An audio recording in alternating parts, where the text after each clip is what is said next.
So, jetzt mal ganz ehrlich, wenn es nicht groovt, kannst du es vergessen. Das ist keine Floskel, sondern eine uralte Musikerwahrheit.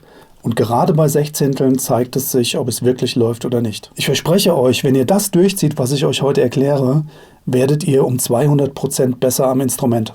Modern Guitar School ist online. Ich begrüße euch ganz herzlich. Mein Name ist Christian Moser. Ich bin seit über 25 Jahren Live- und Studiomusiker. Ich leite meine eigene Musikschule in Wiesbaden erfolgreich und möchte euch gerne mein Wissen und meine Erfahrungen auf diesem Kanal hier weitergeben. Worum geht's heute? Heute bekommt ihr einen sehr hochwertigen Einstieg in die Welt der Sechzehntel. Aus meiner über 30-jährigen Unterrichtserfahrung kann ich euch sagen, dass das Thema Rhythmus und Groove auf der Wichtigkeitsskala ganz, ganz oben liegt und leider auch das Thema ist, das am meisten vernachlässigt wird. Ich höre fast täglich Sprüche wie, ja, ich kann das Riff oder den Song ja eigentlich spielen, aber nicht zum Schlagzeugrhythmus. Ja, da sage ich dann, okay, dann kannst du es auch nicht spielen. Heute werde ich euch erklären, wie man Sechzehntel zählt und spielt. Als nächsten Schritt werde ich euch zeigen, wie es klingt, wenn man dann eine von den Sechzehnteln weglässt. Ich werde euch die 4 möglichen Variationen zeigen und vorspielen. Und am Schluss gibt es dann auch wertvolle Übungstipps, wie ihr euch das am schnellsten mit Spaß erarbeiten könnt. Gut, dann legen wir mal los. Da mein Kanal von weit fortgeschrittenen Gitarristen als auch von Anfängern geschaut wird, werde ich die Rhythmuspyramide mal zuerst erklären, damit ihr wisst, wie Sechzehntel überhaupt entstehen. Wem das zu basic ist, kann gerne dieses Kapitel überspringen. Okay, hier kurz mal die Rhythmuspyramide vorgestellt, um ein rhythmisches Grundverständnis zu haben. Ich lasse euch mal einen Viervierteltakt laufen. Okay, und da hört ihr jetzt 3 verschiedene Komponenten. Das ist einmal die Bassdrum, Bassdrum, Bassdrum. Die Snare und die Hi-Hat. Diese 3 Hauptkomponenten erzeugen hauptsächlich einen Drum Groove. So, und jetzt habt ihr im Prinzip eine Unterteilung, dass ihr erstmal einen ganzen Takt verstehen müsst. In unserer Kultur haben wir meistens einen Viervierteltakt, das heißt, wir zählen innerhalb eines Taktes bis 4. Das ist folgendermaßen: 1, 2, 3, 4, 1, 2, 3, 4. So, das ist die Grundlage zum Zählen. Das sind die sogenannten Viertel. Ja, habt ihr hier. 1, 2, 3, 4. Die nächste Unterteilung sind Achtel. Die Achtel hört ihr auf der Hi-Hat. 3 und 4 und 1 und 2 und 3 und 4 und 1 und 2 und 3 und 4 und Achtel. 1 und 2 und 3 und 4 und. Die nächste Unterteilung, wir teilen immer durch 2, also werden doppelt so schnell. Das sind Sechzehntel, wären wir hier.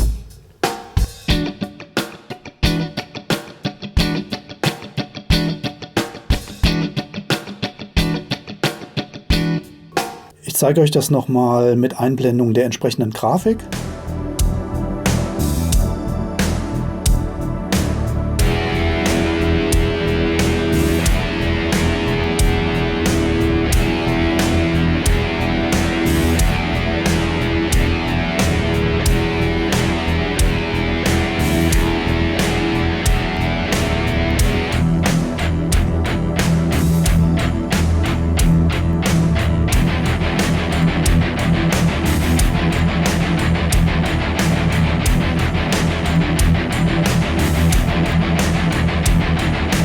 Sehr schön, jetzt haben wir die Sechzehntelebene erreicht und ich möchte mit euch mal ein bisschen über die Sechzehntel-Spielweise reden. Ganz wichtig ist eure rechte Hand. Ich sage immer, das ist der Motor. Ihr lauft mit eurer rechten Hand kontinuierlich in Sechzehnteln durch. Und zwar so, dass die 1 ein Abschlag ist. Das ist sehr wichtig, weil diese Bewegung können wir physisch viel besser betonen und mehr Kraft reinsetzen als diese Bewegung. Das fühlt sich wesentlich natürlicher an. Also ihr spielt 1, E und E. Vereinfacht gesagt, die E's sind die Aufschläge bei der Sechzehntel-Spielweise. 1, E und E. Und dieses Raster behaltet ihr bei. Das hat einmal den Effekt, dass hier der Motor rechts weiterlaufen kann und euch stabilisiert, und hat zum anderen den wichtigen Effekt, dass ihr vom Sound, von eurer Rhythmik gleich klingt. Denn ein Abschlag klingt anders als ein Aufschlag, und so habt ihr immer die gleichen Akzente auf den Taktschwerpunkten. Ich gebe euch mal ein kleines Demo dafür. Ich lade mal den Track von dem kleinen Intro-Solo, das ich euch gebaut habe, und werde euch das mal demonstrieren.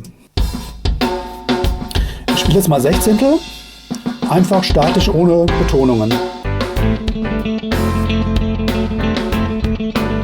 Hab versucht, ohne Betonungen statisch durchzuspielen.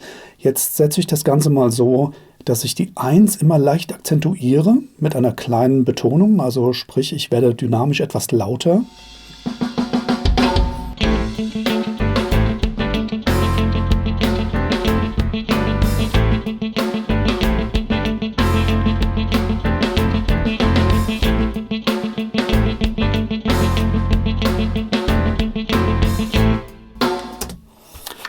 Das könnt ihr wunderbar üben bei dem Song Eye of the Tiger von Survivor.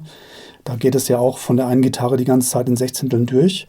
Denn Sechzehntel sind nicht Sechzehntel.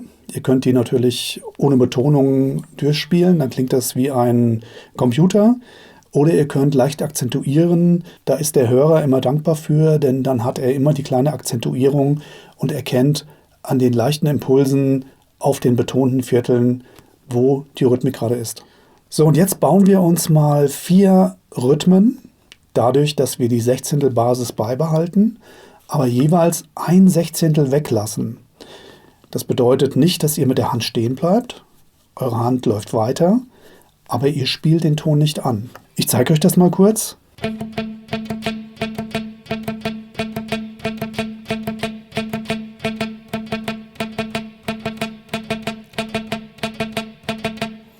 Ja, 2 Beispiele, 2 verschiedene Sechzehntelrhythmen. Ich habe 2 verschiedene Sechzehntel weggelassen und ihr seht, es entstehen interessante Rhythmen. Die könnt ihr gebrauchen, wenn ihr Akustikstrumming macht.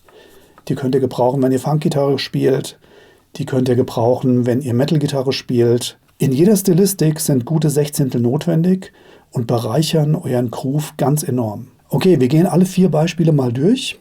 Ich habe euch ein schönes Backing gebaut und werde euch auch parallel dazu die Noten und die Tabulatur einblenden, damit ihr versteht, was passiert ist.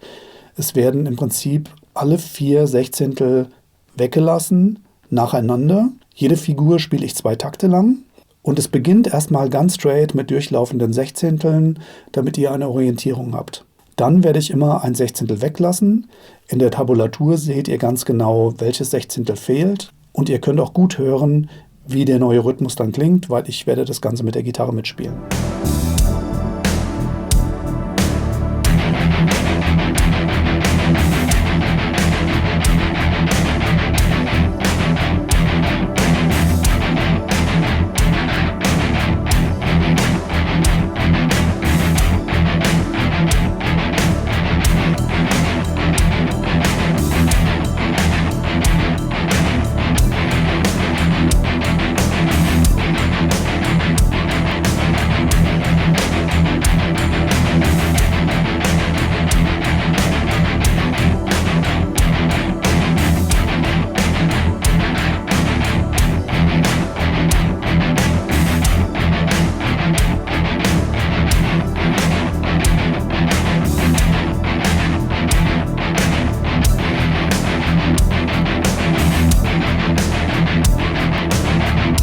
So, das waren die 4 verschiedenen Pakete.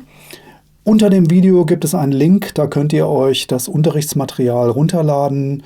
Da habt ihr alles in Gitarre Pro, in PDF. Da könnt ihr wunderbar dazu üben, euch in Gitarre Pro zum Beispiel einen Loop machen und jedes einzelne der Sechzehntelpakete üben, bis ihr es schön locker in der Hand habt.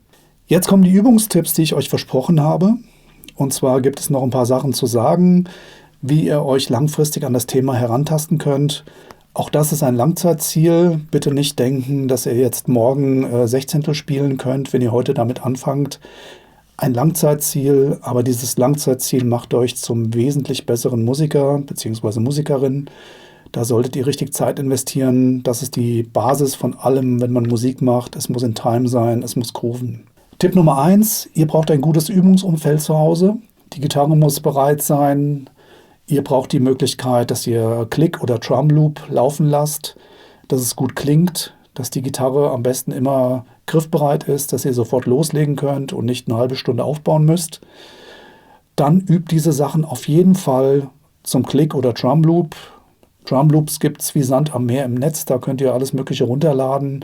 Nehmt euch einen Drum Loop, der euch vom Klang gefällt, der schön groovt, spielt dazu und dann könnt ihr gleich im musikalischen Zusammenhang eure Sechzehntelfiguren an den Start bringen. Tipp Nummer 2, zählt mit. Zählt das Sechzehntelraster, 1E und E, 2E und E und so weiter. Das könnt ihr auch üben, wenn ihr die Gitarre gar nicht dabei habt. Wenn ihr auf dem Weg zur Arbeit seid, im Auto und Musik hört, könnt ihr auf den Song achten und euch fragen, wie würden jetzt Sechzehntel dazu klingen. Öffnet euer Ohr, hört auch immer auf die Hi-Hat, nicht immer nur auf die Gitarren. Hört auf das Schlagzeug, was passiert da im Hintergrund.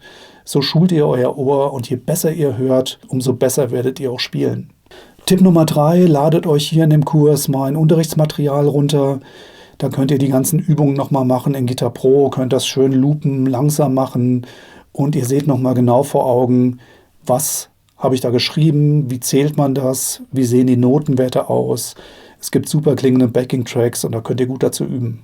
Tipp Nummer 4, wenn ihr Rhythmen übt für die rechte Hand, dann isoliert eure Hände bitte.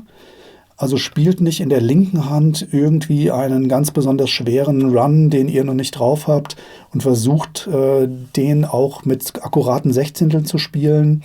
Mit isolieren meine ich, nehmt einfach mal die Leerseite, wie ich euch das gezeigt habe. Dann habt ihr links nichts zu tun und könnt euch 100% auf die Anschlagshand konzentrieren. Oder wenn ihr Sechzehntel-Strumming übt, nehmt euch einen einfachen Akkord, E-Moll, D-Dur, der nicht eure Aufmerksamkeit erfordert, sodass ihr den vollen Fokus auf eure rechte Hand habt und euch auf das Timing und auf das Hören konzentrieren könnt. So, das war mein Sechzehntel Basic Workshop.